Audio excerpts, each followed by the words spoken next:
आज जनता से जुड़े मुद्दे पर सर्द रात में सड़क पर बैठे नेता की बात होगी। नेता हनुमान बेनीवाल है।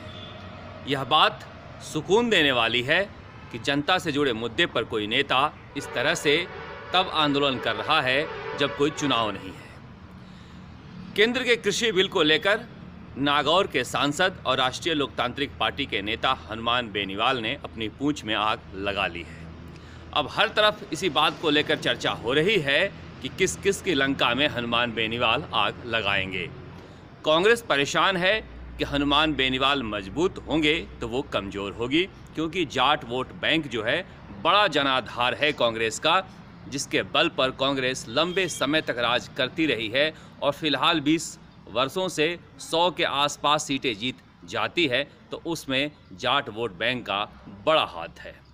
दूसरी तरफ बीजेपी इस बात को लिए कि हलकान हुए जा रही है कि हनुमान बेनीवाल के निकलने के बाद वसुंधरा राजे का विरोध करने वाला और प्रखर विरोध करने वाला कोई एनडीए में रहेगा नहीं, तो ऐसा ना हो कि वसुंधरा राजे की वापसी हो जाए। उधर वसुंधरा गुट के लोग खुश तो हो रहे हैं कि हनुमान बेनीवाल की विदाई हो गई, लेकिन इस बात से परेशान हैं कि कहीं जिस तरह का नैतिक दबाव हनुमान बेनीवाल पर एनडीए गठबंधन में रहने की वजह से वसुंधरा राजे के बारे में नहीं बोलने का था, वो ख़त्म न हो जाए और एक बार फिर से हनुमान बेनीवाल वसुंधरा राजे पर हमला करना शुरू न कर दें। यानी कुल मिलाकर हनुमान बेनीवाल को लेकर चाहे वसुंधरा गुट हो या फिर बीजेपी के दूसरे नेताओं का गुट हो जो फिलहाल अभी राजस्थान में पार्टी में राज कर रहा है, या फिर कांग्रेस हो, सब परेशान हैं कि हनुमान बेनीवाल किधर जाएंगे, क्या करेंगे। आप हनुमान बेनीवाल को पसंद करें ना करें, जातीय आग्रहों से या अन्य वजहों से हनुमान बेनीवाल जिस मुद्दे को लेकर, कृषि बिल को लेकर सड़क पर हैं, उस बिल के पक्ष में हो या विपक्ष में हो, लेकिन यह बात सुकून देने वाली लगती है कि हमारा जनप्रतिनिधि हमारे मुद्दों को लेकर सड़क पर है, क्योंकि राजस्थान में अमूमन ऐसा देखने को मिल नहीं रहा है।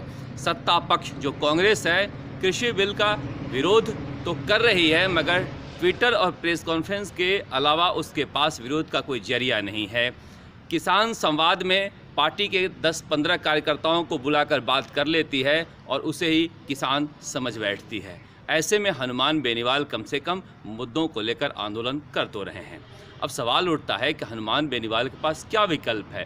दरअसल ये एनडीए में चले तो गए थे, लेकिन जिस दिन कैलाश चौधरी को केंद्र में मंत्री बनाया गया था और इन्हें तवज्जो नहीं दी गई थी, उसी दिन से इनके मन में खटास पैदा हो गई थी कि शायद एनडीए में उनको इतना महत्व नहीं मिल पाएगा।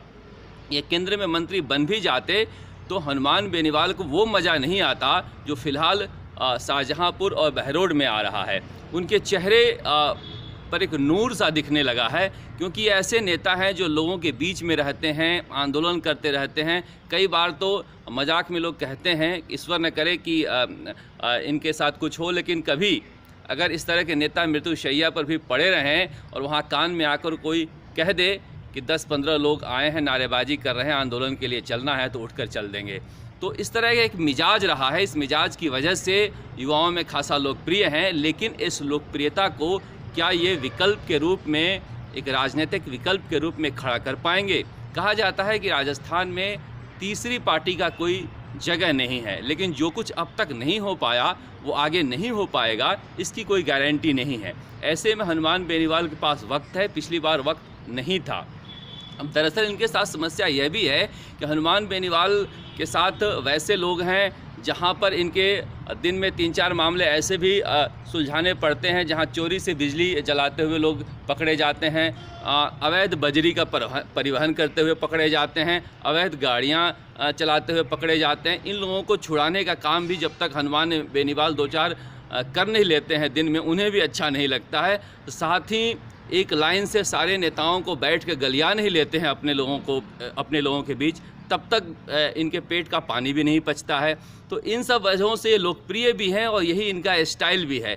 लेकिन इस सब को वोट बैंक में कैसे बदला जाए, इनके लिए एक बड़ी चुनौती है। कांग्रेस और बीजेपी में कोई बड़ा जाट नेता नहीं है। प्रदेश अध्यक्ष भले ही जाट बना दिए गए हों, लेकिन इनमें इतनी कुवत नहीं है कि लोगों को अपने तरफ अपने बल पर मोड़ पाएँ। ऐसे में हनुमान बेनीवाल के लिए जगह है, लेकिन उन्हें साथ में जातिगत आधार वाले दूसरे जात के नेताओं को जोड़ना होगा और पूरे राजस्थान में एक समीकरण बनाना होगा, तब जाकर ये विकल्प खड़े कर सकते हैं। साथ में युवा जोश है, इनके साथ कार्यकर्ताओं की एक फ़ौज है, काम करने का मादा है, लेकिन इसके बावजूद ग्रासरूट पर राजस्थान के हर कोने में हर जातिगत आधार वाले नेताओं को पैदा करना, उनके साथ काम करना और समन्वय बनाकर चलना हनुमान बेनीवाल के लिए एक चुनौती है। साथ ही उनके लिए पैसे भी बड़ी चुनौती है। सामान्य परिवार के हैं और सामान्य परिवार की तरह रहन सहन है। ऐसे में नई राजनीतिक पार्टी को चलाने के लिए बहुत ज़्यादा पैसे की ज़रूरत पड़ती है, जिसकी कमी हनुमान बेनीवाल के पास हमेशा से खलती रहती है। इसे कैसे दूर करना होगा, ये भी उनके लिए बड़ी चुनौती है। लेकिन कुल मिलाकर जिस तरह से एक नेता जनता के मुद्दों को लेकर संघर्ष कर रहा है, उसमें जनता को भी अपनी भागीदारी सुनिश्चित करनी चाहिए, ताकि दूसरी पार्टी के नेता भी इनसे सीखें और जनता के मुद्दों पर कम से कम संघर्ष करें। यही तो लोकतंत्र है, वरना क्या है। राजस्थान तक के लिए जयपुर से शरद कुमार।